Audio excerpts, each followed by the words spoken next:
លេអនុសាជីវ៉ាហើយនឹងរូបបងធ្លាប់សាសងបីបងថ្នាក់ថ្នមគៀកើ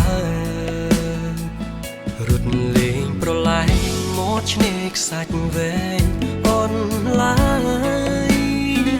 ខ្យល់ផាត់រំភើយយើងធ្លាប់ឆ្លងឆ្លើយភាសាស្នេហាអីលើប្រែស្ងាត់មិនដេចបាត់មិនឃើញស្នេហ៍ស្នងសំលេងធ្លាប់សាច់កងរំពងក្រោមលំដូងស្នេហ៍ដានជើងក្រឡៃនៅដើរដានជាប់មាត់ឆ្នេរវងសត្វរុំពេលហងហារេរកនួនល្អជើងមេឃអើយមិនដេចឡាយនាងយកនាងពីខ្ញុំដឹងទេថាខ្ញុំក្រៀមក្រំរួរងទុកធំក្រំភ្នំសោកាអោទាំងរលកបងបោកលាយទឹកមេត្រាហាក់សួរខ្ញុំថាថ្ងៃណាទើបនាងវិលមកជើងមេឃអើយប្រាប់ត្រានត្រើយថាខ្ញុំនៅចាំខ្ញុំសូមច្រៀងផ្ញើបណ្ដាំថាខ្ញុំនៅចាំតែនួនល្អថ្ងៃលិចបាត់ទៅសល់នៅភាពសោកសៅមកលិចទៅជួយប្រាប់នាងផងថាខ្ញុំរងចាំនាងវិលវិញ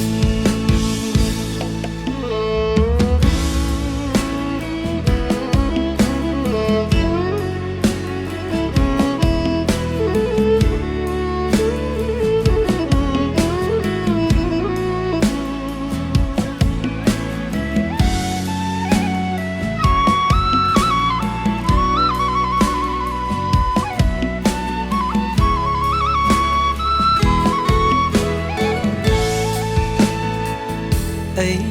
លើប្រែស្ងាត់មិនដេចបាត់មិនឃើញស្នេហ៍ស្នងសំលេងធ្លាប់សាច់កងរំពងក្រោមលំដូងស្នេហ៍ដានជើងក្រឡៃនៅដើរដានជាប់មាត់ឆ្នេរវងសត្វរុំពេលហងហារេរកនួនល្អជើងមេឃអើយមិនដេចឡាយនាងយកនាងពីខ្ញុំដឹងទេថាខ្ញុំក្រៀមក្រំរួរងទុកធំក្រំភ្នំសោកាអោទាំងរលកបងបោកលាយទឹកមេត្រាហាក់សួរខ្ញុំថាថ្ងៃណាទើបនាងវិលមកជើងមេឃអើយប្រាប់ត្រានត្រើយថាខ្ញុំនៅចាំខ្ញុំសូមច្រៀងផ្ញើបណ្ដាំថាខ្ញុំនៅចាំតែនួនល្អថ្ងៃលិចបាត់ទៅសល់នៅភាពសោកសៅមកលិចទៅជួយប្រាប់នាងផងថាខ្ញុំរងចាំនាងវិលវិញជើងមេឃអើយប្រាប់ត្រានត្រើយថាខ្ញុំនៅចាំខ្ញុំសូមច្រៀងផ្ញើបណ្ដាំថាខ្ញុំនៅចាំតែនួនល្អថ្ងៃលិចបាត់ទៅសល់នៅភាពសោកសៅមកលិចទៅជួយប្រាប់នាងផ